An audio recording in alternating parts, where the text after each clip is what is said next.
આકાશવાણી ભુજ સમાચાર શીતલ વૈષ્ણવ વાંચે છે. નમસ્કાર.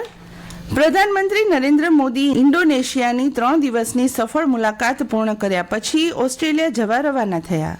ઓસ્ટ્રેલિયાની તેમની 3 દિવસની મુલાકાત દરમિયાન શ્રી મોદી મેલબોર્નમાં તેમના સમકક્ષ એન્થોની અલ્બેનિસ સાથે ત્રીજા ભારત ઓસ્ટ્રેલિયા વાર્ષિક સમિટમાં ભાગ લેશે. રાજ્યમાં વરસાદના કારણે સર્જાયેલી સ્થિતિને પહોંચી વળવા રાહત અને બચાવ કાર્ય પૂરજોશમાં ચાલી રહ્યું છે. કેન્દ્રીય ગૃહમંત્રી અમિત શાહે મુખ્યમંત્રી ભૂપેન્દ્ર પટેલ સાથે ટેલિફોન પર વાત કરીને રાજ્યમાં ભારે વરસાદ, પાણી ભરાવાની પરિસ્થિતિ, રાહત અને બચાવ કામગીરી તથા લોકોની સલામતી સુનિશ્ચિત કરવા અંગે ચર્ચા કરી. શ્રી શાહે કહ્યું, કેન્દ્ર સરકાર રાજ્યમાં વરસાદની સ્થિતિ પર નજીકથી નજર રાખી રહી છે અને સરકાર સાથે સતત સંપર્કમાં છે. કેન્દ્ર સરકાર દ્વારા શક્ય તમામ રાહત અને સહાય પૂરી પાડવાની પણ શ્રી શાહે ખાતરી આપી. નાયબ મુખ્યમંત્રી હર્ષ સંઘવીએ વર્ષ 2033 સુધીમાં પોલીસ વિભાગમાં 50,000 ભરતી કરવાની જાહેરાત કરી. ગાંધીનગરમાં 449 નવનિયુક્ત બિનહથિયારી પોલીસ સબ ઇન્સ્પેક્ટરના નિમણૂક પત્ર એનાયત સમારોહને સંબોધતા શ્રી સંઘવીએ કહ્યું, ભરતીની તૈયારી કરતા ઉમેદવારો માટે તમામ જિલ્લા પોલીસ વડા મથકના મેદાન ખુલ્લા મુકાયા છે, જ્યાં ઉમેદવારો શારીરિક કસોટીની તૈયારી કરી શકશે. રાજ્યના તમામ માછીમારોને યાંત્રિક હોડીમાં ઉપયોગમાં લેવાતા ડીઝલ પર પ્રતિ લીટર મહત્તમ 15 રૂપિયા સુધીના મૂલ્યવર્ધિત કર વેટ રાહત અપાશે. આ સાથે હોડીની 20 મીટરની મર્યાદા નાબૂદ કરવામાં આવી.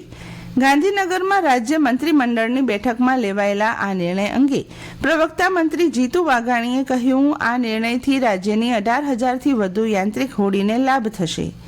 તેમણે વેટ રાહત મેળવવા હોડીની રિયલ ક્રાફ્ટ પોર્ટલ પર નોંધણી અને માછીમારીના પરવાના મેળવવાના બાકી હોય તો તે પૂર્ણ કરવા અનુરોધ કર્યો.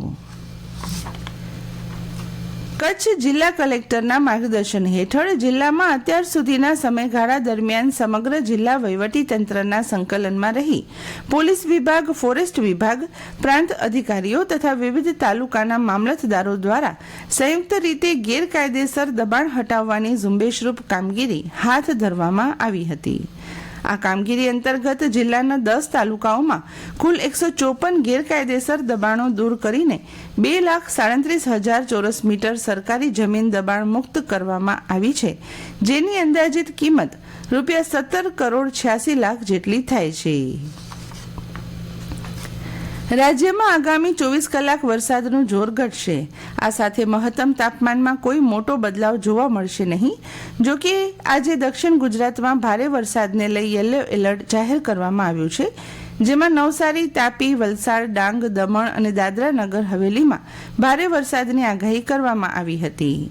દરમિયાન કચ્છ જિલ્લામાં સાર્વત્રિક વરસાદની રાહ વચ્ચે જિલ્લા કંટ્રોલ રૂમ પરથી મળતી માહિતી મુજબ ક્યાંય પણ વરસાદ વરસ્યાના અહેવાલ નથી. હવામાન વિભાગના જણાવ્યા અનુસાર રાજ્યમાં અત્યાર સુધીનો 6% ઓછો વરસાદ થયો છે. સૌરાષ્ટ્ર કચ્છમાં અત્યાર સુધીનો સરેરાશ 18% ઓછો વરસાદ નોંધાયો હતો. દક્ષિણ ગુજરાતમાં સામાન્ય કરતાં અત્યાર સુધીમાં 5% વધુ વરસાદ નોંધાયો હતો. કચ્છમાં રમતગમત, વિજ્ઞાન, કલા, સમાજ સેવા, પર્યાવરણ કે બહાદુરીના ક્ષેત્રમાં શ્રેષ્ઠ પ્રદર્શન કરનારા બાળકો માટે દેશના સર્વોચ્ચ બાળ સન્માન સુધી પહોંચવાની સુવર્ણ તક છે. ભારત સરકારના મહિલા અને બાળ વિકાસ મંત્રાલય દ્વારા વર્ષ 2026 માટે પ્રધાનમંત્રી રાષ્ટ્રીય બાળ પુરસ્કાર માટે ઓનલાઈન નોમિનેશન પ્રક્રિયા શરૂ કરવામાં આવી છે. આગામી 31 જુલાઈ સુધી રાષ્ટ્રીય પુરસ્કાર પોર્ટલ પર લાયકાત ધરાવતા 5 થી 18 વર્ષ સુધીની વયના બાળકો અરજી કરી શકશે. વિજેતાઓના નામ દર વર્ષે 26 ડિસેમ્બરે વીર બાળ દિવસ નિમિત્તે જાહેર કરવામાં આવે છે. વધુ માહિતી માટે જિલ્લા બાળ સુરક્ષા એકમ, બહુમાળી ભવન ખાતે સંપર્ક સાધવા એક યાદીમાં જણાવાયું છે.